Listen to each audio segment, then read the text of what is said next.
Welcome to day 16 of my 30-day water fast. I'm Dave, and this is Dave Does Life.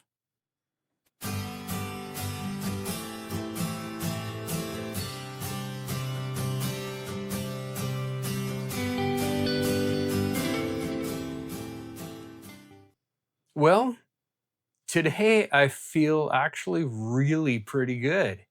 I finally accomplished a full 8-hour sleep last night. I just finished 30 minutes on the elliptical machine, and so here I am, which brings us to today's topic. Um, People talk about fasting like it's one thing, but a 24-hour fast and a 21-day fast are completely different. They have almost nothing in common. So that's our topic for today. Let's get into it. Today we're going to talk about different lengths of fasting, what each one's good for, and where they break down. Again, like I said, fasting isn't just one thing. There are huge differences between a 24-hour fast and a 21-day fast, for instance. They've got different experiences and they've got different trade offs. So let's start with the first one, a 24-hour fast. I'm going to read some bullet points here because I don't want this episode to be half an hour long. So we're going to kind of blast through these, and you can pause the video and digest some of what's being said here, but I'm going to try and scoot through these because there is a fair bit to discuss.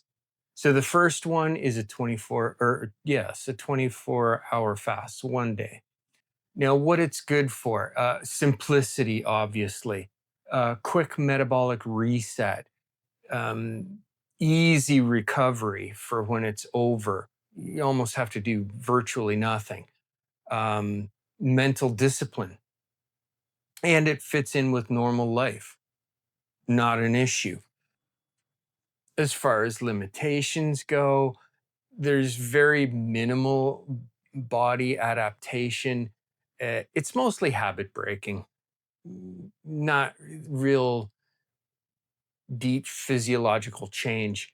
Um, Often it feels harder than expected relative to the benefits.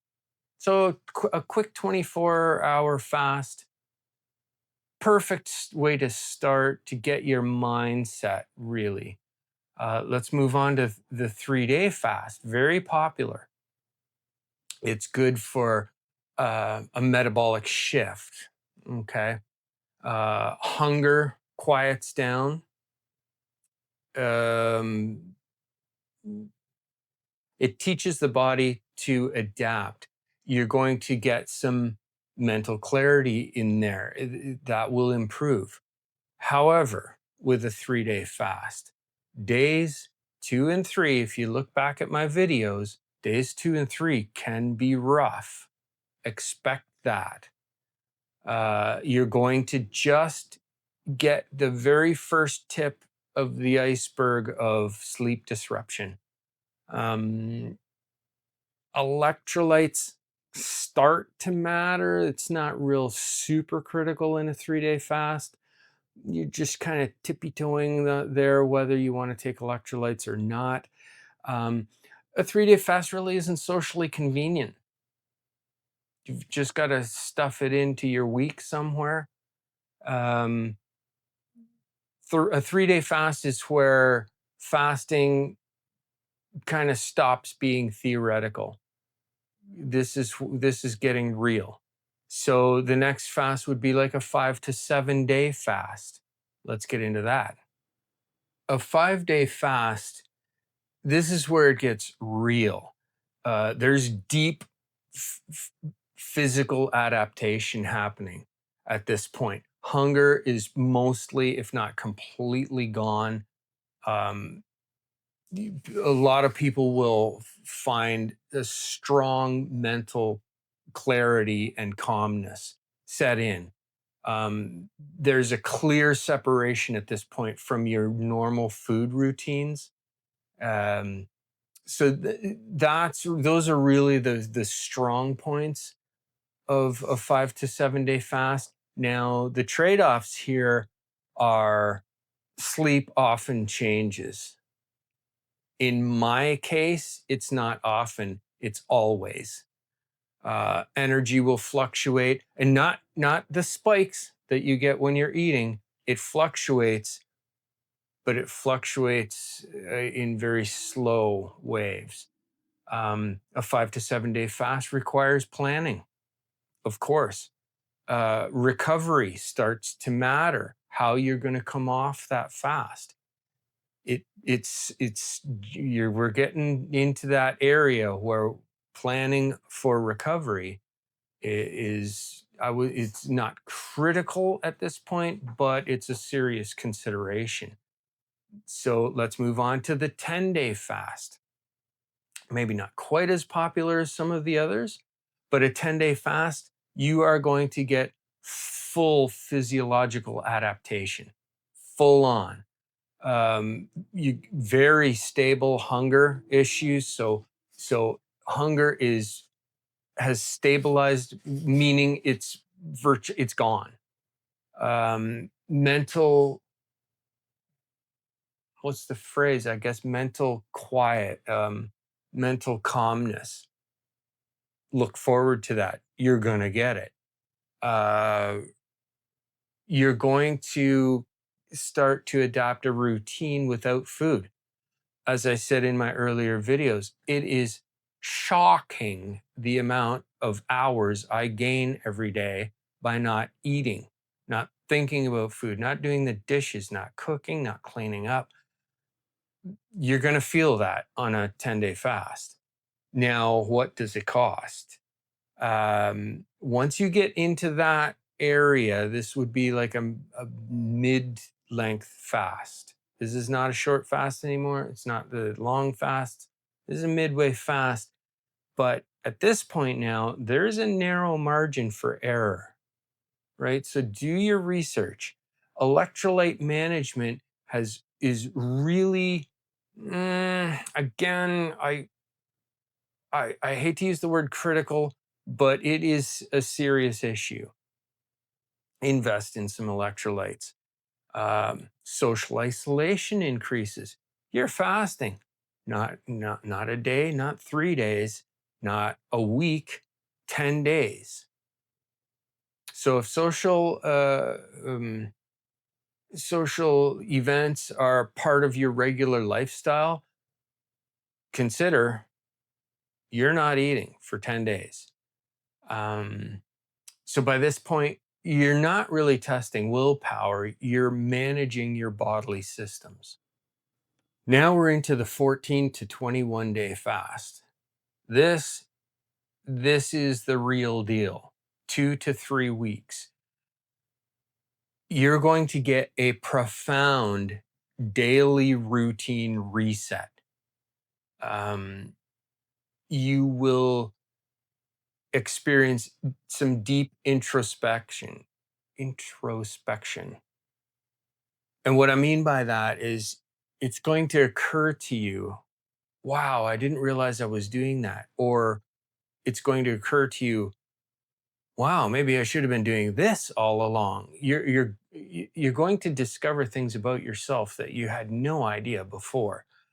Um, Long-term behaviors are going to come to the forefront, and your body is going to have extended adaptation. It's really a cool feeling. But there are some very serious trade-offs here. Recovery after the fast, recovery is absolutely non-negotiable, or you will hurt yourself. That's a fact. And it's a serious issue. Refeeding becomes critical. Have a plan on how you're going to get back onto regular food, and you can do whatever you want. You should not attempt to do that in one day. So if you plan on a 14-day fast or a 21-day fast, it's not 21 days. It's actually 23 or 24 days because it's going to take some time for you to get back onto regular food. Again, subscribe and I will be going through my refeeding process when the time comes when this 30 days is over. Sleep disruption is extremely common with a 14 to 21 day fast. Um, those lengths of fasts are not compatible with your normal life socially, um, whatever. Just be aware of that. Uh, a 14 to 21 day fast requires experience. It just does. We've gone through the shorter fasts, and that's what I encourage everyone to do. Somebody that's not experienced in fasting up to that point to just jump into a 2 or 3 week fast is a recipe for disaster, in my opinion. So try the 24, try the 3 day, try the 5 to 7, move to a 10-day fast. All these take time and over the course of months or even years for some people. But try to build yourself up. The experiences that you're going to have and the knowledge that you're going to get, it's almost exponential. It's really, really good and highly, highly recommended. So lastly, we're going to discuss the 30 plus day fasts. This is the big time fasts, long term. 30 days may not be the most popular. 40-day fasts are extremely popular among experienced fasters. So what it offers is continuity, a complete lifestyle reset. You reset your taste buds even. Uh, habitual reset, complete lifestyle change, as well as mental change. That you can't help but have that, and body adaptation. This is the real deal. You'll find mental stillness. I historically have had radical anxiety problems. Um, after a fast like this, anxiety doesn't completely go away, but man, it's almost all gone. You're going to experience long arcs of learning with this kind of fast, but there is a cost to it. The burden for recovery is, I mean, it's like going to space. It takes some planning.